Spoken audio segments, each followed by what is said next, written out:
Good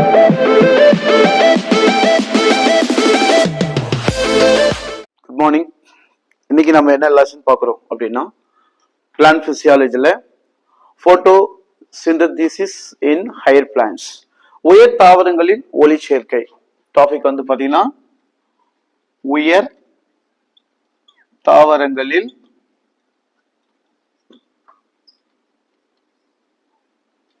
ஒளி சேர்க்கை.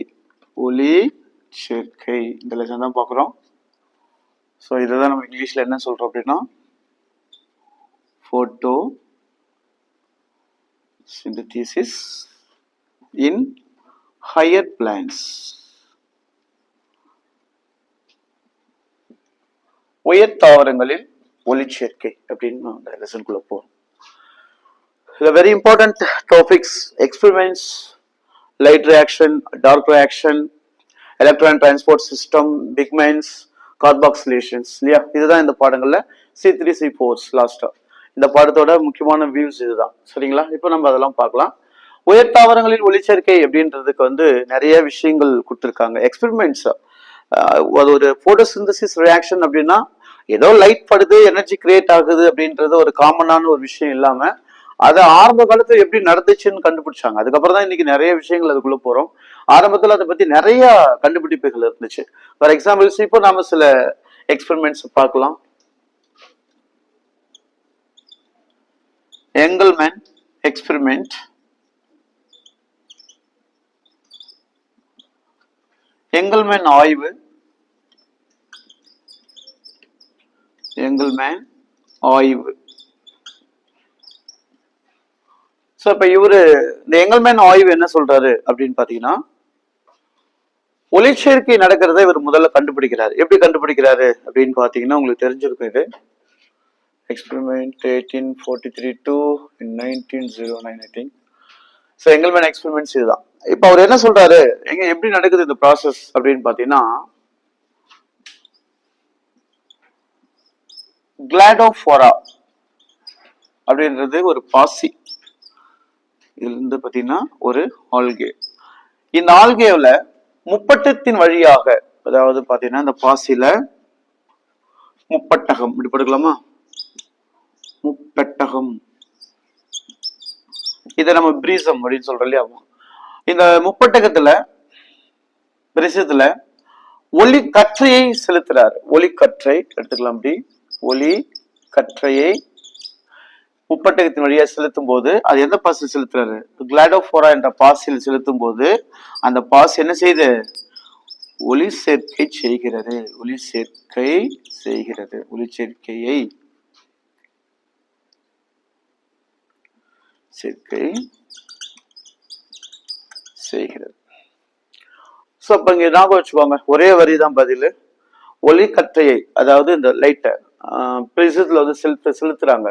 பண்ணும்போது அது கிளாடோஃபோரா அப்படின்ற பாசின் வாயிலாக செலுத்தப்படும் போது அந்த பாசியில ஒளிச்சேர்க்கை நடக்கிறத எங்கல்மேன் வந்து எக்ஸ்பெரிமெண்ட் பண்றாரு, அதாவது கண்டுபிடிக்கிறாரு. ஸோ இது ஒரே ஒரு விஷயம் தான், எதுவும் மறந்து பெருசா கஷ்டம் இல்லை. ஒளிக்கற்றையை பிரிசத்துல செலுத்தப்படும் போது அதை பயன்படுத்துற பாசியோட பேரு கிளாடோஃபோரா பாசியில செலுத்தினா அது ஒளிச்சேர்க்கை செய்கிறது. இதை கன்ஃபார்ம் பண்றதுக்காக அவர் என்ன பண்றாருன்னா, ஒரு காற்று நிலையில் இருக்கிற பாக்டீரியத்தை பயன்படுத்துறார். பாக்டீரியாவை ஏரோபிக் பாக்டீரியாஸ் அப்படின்னு சொல்லப்படுற காற்று சுவாச தன்மை கொண்ட பாக்டீரியங்களை கண்டுபிடிக்கிறது. இந்த பாக்டீரியங்கள் தான் ஆக்சிஜன் வெளியேறுவதை உறுதிப்படுத்துகிறது. இதுதான் வந்து பாத்தீங்கன்னா ஓட்டு தளம். ஆக்சிஜன் வந்து வெளியேறுவதை உறுதிப்படுத்துகிறது தான் இந்த பாக்டீரியா. சோ அப்ப இந்த பாக்டீரியத்தின் மூலமாகத்தான் இந்த கிளாடோஃபோரா பாசின்ல ஒளிச்சேர்க்கை செய்யப்படுகிறது என்பதை அவர் நிரூபிச்சார். அப்ப பாக்டீரியா அவர் சொல்றாரு இந்த மாதிரியான ரியாக்ஷன்ஸ் எப்படி நடக்குது அப்படின்றத நம்ம எளிமைப்படுத்தி காட்டியிருக்கிறார். அப்ப இது முதல் விஷயம். எங்கல்மேன் எக்ஸ்பெரிமெண்ட்ஸ் கேட்டாங்கன்னா இது உங்களுக்கு நினைவுக்குள்ள வரணும். ரைட். சோ இப்போ நம்ம என்ன பார்த்துட்டு இருக்கோம்னா, இந்த எங்கல்மேன் எக்ஸ்பெரிமெண்ட்ஸ் பார்த்தோம். ஒரு ஒளிக்கற்றை முப்பட்டகத்தின் வாயிலாக கிளாடோஃபோரா பாசியில செலுத்தும் போது அது ஒளிச்சேர்க்கை செய்கிறது. ஸோ அதுக்காக வந்து ஒரு ஏரோபிக் கண்டிஷன்ஸ் பாக்டீரியாவை யூஸ் பண்றாரு.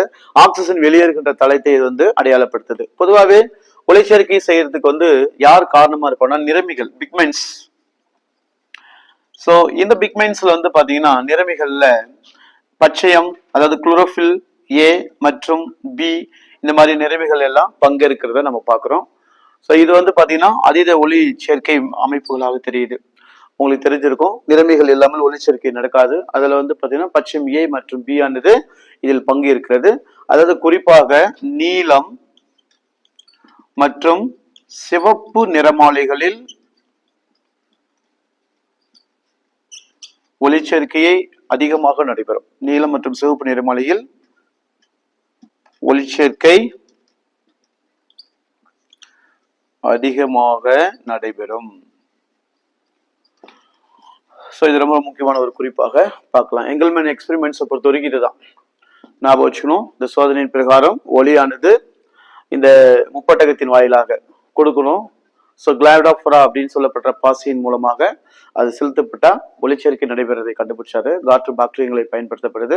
அது காற்று பாக்டீரியங்கள் ஓட்டுனுடைய தளத்தை அடையாளம் காணுவதற்காக உதவும். ஒளிச்சேர்க்கையில நிறமிகள் பச்சையம் ஏ மற்றும் பி பங்கேற்கப்படுது. அதுல நீலம் மற்றும் சிவப்பு நிறமாலைகள்ல இந்த ஒளிச்சேர்க்கை வேகமாக நடைபெறுகிறத கண்டறிஞ்சிருக்காங்க. ஸோ ரெண்டாவது வந்து பாத்தீங்கன்னா எக்ஸ்பெரிமெண்ட்ஸ்ல எங்கல்மேன் சோதனைக்கு அடுத்தது வந்து பாத்தீங்கன்னா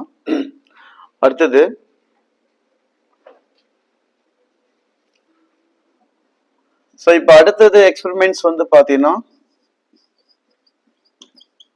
கார்னிவாலிஸ். இது வந்து பாத்தீங்கன்னா கார்னிவாலிஸ் வான் நீரிசா. ஓகே, இவருடைய இந்த எக்ஸ்பெரிமெண்ட்ஸ் நம்ம பார்க்கலாம். கார்னிவாலிஸ் வான் நீரிஸ் அப்படின்றது இவங்களுடைய எக்ஸ்பெரிமெண்ட்ஸ் என்ன சொல்றாங்க அப்படின்னா, ஒளிச்சேர்க்கை நடைபெறும் பொழுது அவர் என்ன கண்டுபிடிச்சாரு? எங்கல்மேன் ஒளிச்சேர்க்கை நடைபெறும் போது ஓட்டு மூலக்கூறுகள் வெளியேறத கண்டுபிடிச்சாரு.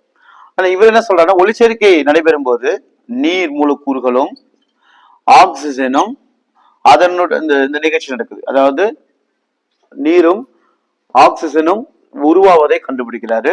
உருவாதல். சோ நீர் மூலக்கூறுகளும் ஆக்சிஜனும் உருவாகிறது இந்த வினையில நடக்குது அப்படின்னு சொல்றாரு. அது மட்டும் இல்ல, கார்பன் டை ஆக்சைடு மூலக்கூறானது